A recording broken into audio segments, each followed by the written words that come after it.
Hello everyone, this is Raj and welcome to English state. In today's video मैं बात करने वाला हूँ आप लोग इंग्लिश में सेंटेंस कैसे बना सकते हो उसके बारे में।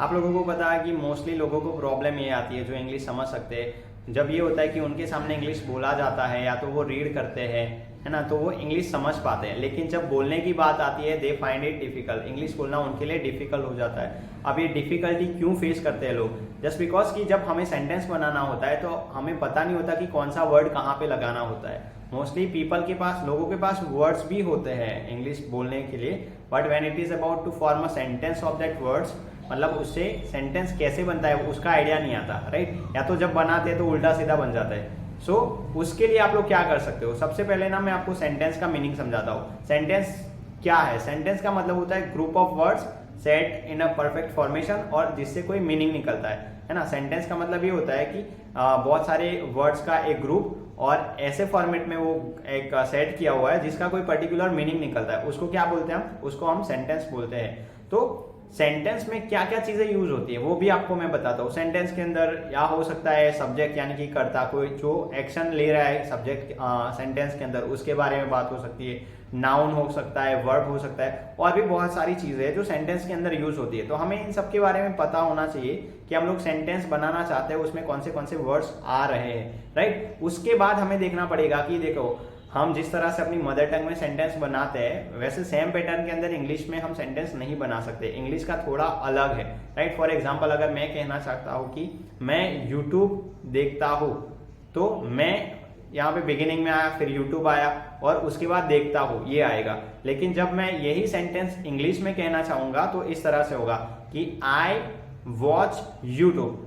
तो यहाँ पे आई यानी कि subject, watch is a verb and YouTube यानी कि क्या देखता हूं उसके बारे में एंड में बात होती है। तो दोनों लैंग्वेज में सेंटेंस फॉर्मेशन का थोड़ा सा डिफरेंस रहता है। हम जिस तरह से हिंदी या गुजराती में सेंटेंस बनाते हैं वैसे ही हम इंग्लिश में नहीं बना सकते, right?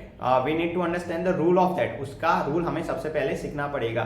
So for that what you can do कि सबसे पहले तो आप सेंटेंस के अंदर यूज होने वाले पार्ट्स के बारे में सीखो। उसको इंग्लिश में पार्ट्स ऑफ स्पीच बोला जाता है जो सेंटेंस के अंदर यूज होते हैं, right? So you need to understand what are the parts of speech. उसके बारे में सीखना स्टार्ट कीजिए। धीरे धीरे डेली के नए वर्ड सीखिए और ट्राई कीजिए कि आप छोटे छोटे सेंटेंसेस बनाना शुरू करें और उसको बोलना स्टार्ट करें। इस तरह से आप अपना जो स्पोकन इंग्लिश है वो इंप्रूव कर सकते हो।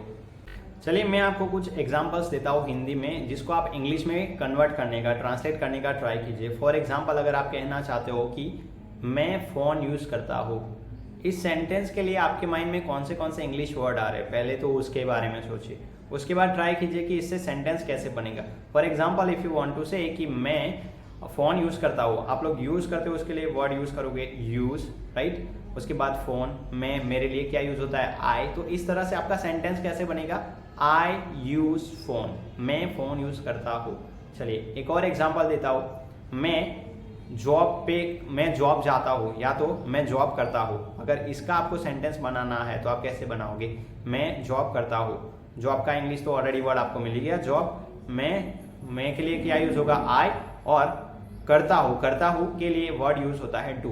तो इस तरह से आपका सेंटेंस बनेगा, मैं जॉब करता हूँ, आई डू अ जॉब। इस तरह से आपका इंग्लिश सेंटेंस बनेगा। तो सेंटेंस इस तरह से बनाए जाते हैं जिसमें आपको पहले तो जानना होता है कि सेंटेंस के अंदर कौन से वर्ड्स यूज होंगे, और इस तरह से you just need to know more words about that and that's how you can make a sentence. और इस तरह से आप सेंटेंस के पार्ट्स के बारे में जान के सेंटेंस बना सकते हो। ओके, तो चलिए अब शुरू करते हैं। अगर आपको सेंटेंस के बारे में समझ में आ गया है तो हमारा वोकाबुलरी सीरीज जहाँ पे आपको डेली के वर्ड्स, फ्रेजेस, इडियम्स वगैरह सीखते हो। तो अब देखते हैं हम फ्रेजेस के बारे में।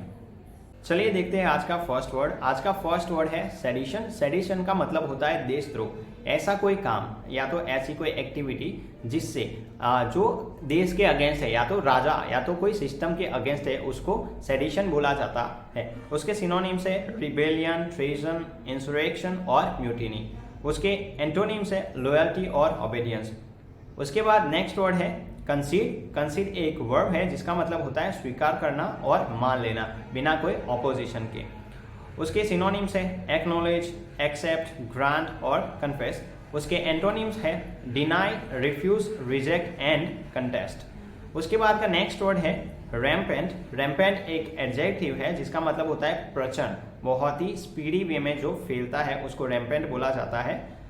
उसके सिनोनिम्स है अनरिस्ट्रेंट, परवेजिव, राइफ एंड प्रेवलेंट। उसके एंटोनिम्स है सबड्यूएटेड, कंट्रोल और limited. It's time for the idiom.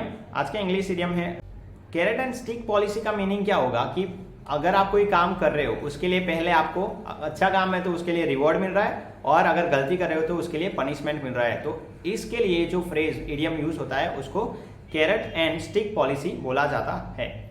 It's time for the phrasal verb. आज का फ्रेजल वर्ब है मेक ऑफ।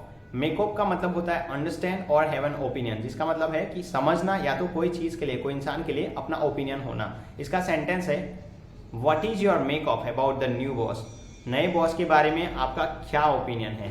तो ये थे आज के हमारे वर्ड्स। ऐसे ही नए वीडियोस, नए वर्ड सीखने के लिए मेरे चैनल को सब्सक्राइब कर लीजिए and make sure you share this and like it. Thank you for watching it. Thank you friends.